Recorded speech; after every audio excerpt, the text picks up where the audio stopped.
Okay madam.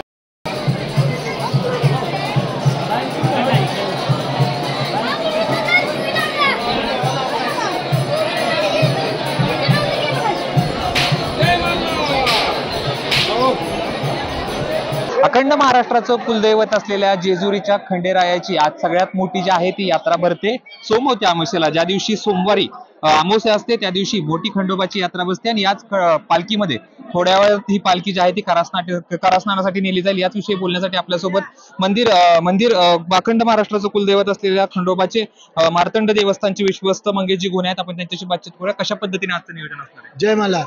प्रथमतः आलेल्या सर्व भाविक भक्तांचं मार्तंड देव संस्थांतर्फे सहर्ष स्वागत.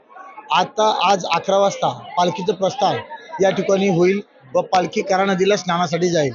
ज्या दिवशी सोमवारी अमावस्या येते व सूर्याला ती अमावस्या लागते त्या दिवशी सोमवती अमावस्या भरली जाते. आज मोठ्या प्रमाणात अमावस्या भरणार आहे, कारण आज पूर्ण दिवसभर अमावस्या आहे, पूर्ण सूर्याला लागून आहे, त्यामुळे याला भर सोमवती असं आमच्याकडे म्हणतात. त्यामुळे प्रचंड गर्दी आज आहे गडावर आणि अशीच गर्दी ही रात्रभर राहील आणि माझा अंदाज आहे की उद्या दुपारपर्यंत ही गर्दी राहील, कारण प्रचंड भाविकांची संख्या आहे. साधारणतः किती भाविक जे आहेत ते जेजुरीमध्ये दाखल होत असतात सोमवती अमावस्याचं? सोमवती अमावस्याचं महत्व काय? सोमवती अमावस्या म्हणजे सोमवारी अमावस्या आली की सोमवती अमावस्या म्हणतात. या दिवशी देव पालखीत बसून करा स्नानासाठी मंदिरातून निघतात आणि करेला सर्व भाविक भक्तांच्या उपस्थितीमध्ये ग्रामस्थ खांदेकरी मानकरी असतील त्यांच्या उपस्थितीत खंडोबा देवाला आणि म्हाळसा बानाईला त्यांना स्नान घातले जाते. आणि स्नान झाल्यानंतर पालखी मंदिर गावामध्ये येते. जानबाईचं मंदिर आहे, तिथे काही काळ दर्शनासाठी गावातील भाविक असतील सर्वांसाठी दर्शनासाठी गावामध्ये पालखी थांबत असते. त्याचबरोबर सोमवतीसाठी साधारणतः 2-3 लाख असे भाविक दरवर्षी सोमवतीसाठी दर्शनासाठी येत असतात. 18 पगड जातीच्या लोकांना जेजुरीत राहणारा हा पालखी नेण्याचा मान असतो, त्याबद्दल काय सांगाल? 18 पगड जातीचा इथं जवळजवळ 40 ते 45 जातींचा समावेश आहे गावामध्ये आणि सर्व जाती धर्माला इथे खंडोबाची सगळी सेवा करण्याची व मानाची सेवा सर्व जाती धर्माच्या लोकांना आहे.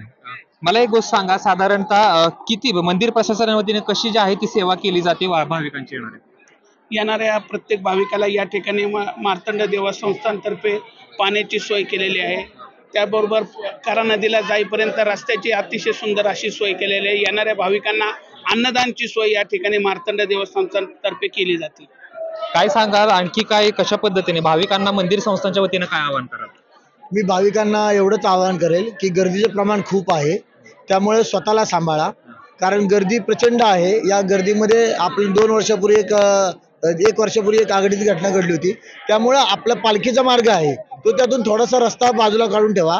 पालखी ही जाताना थोडंसं जरा वेगळं स्वरूप असतं की जे अवघड काम आहे, खांदेकरी मानकरी असतील त्यांच्यासाठी, गावकरी असतील त्यांच्यासाठी अतिशय अवघड आणि जिकरीचं काम असतं. जेवढी गर्दी बाजूला होईल तेवढ्या प्रमाणात आनंदाने हा सोहळा करा नदीपर्यंत पोहोचेल व संध्याकाळी त्याच ह्याच्यावर रात्री 10:30-11 पर्यंत हा सोहळा माघारी गडावर येईल. 11 वाजता बरोबर पालखी निघणार आहे. भाविकांची जी आहे ती मंदिर प्रशासनाची तयारी आहे ती संपूर्ण झाली. मोठ्या संख्येनं भाविक जेजुरीमध्ये दाखल झालेले आपल्याला पाहायला मिळत आहे. कॅमेरा पर्सन वैभव सह जयदीप भगत, एबीपी माझा, जेजुरी. एबीपी माझा, उघडा डोळे बघा नीट.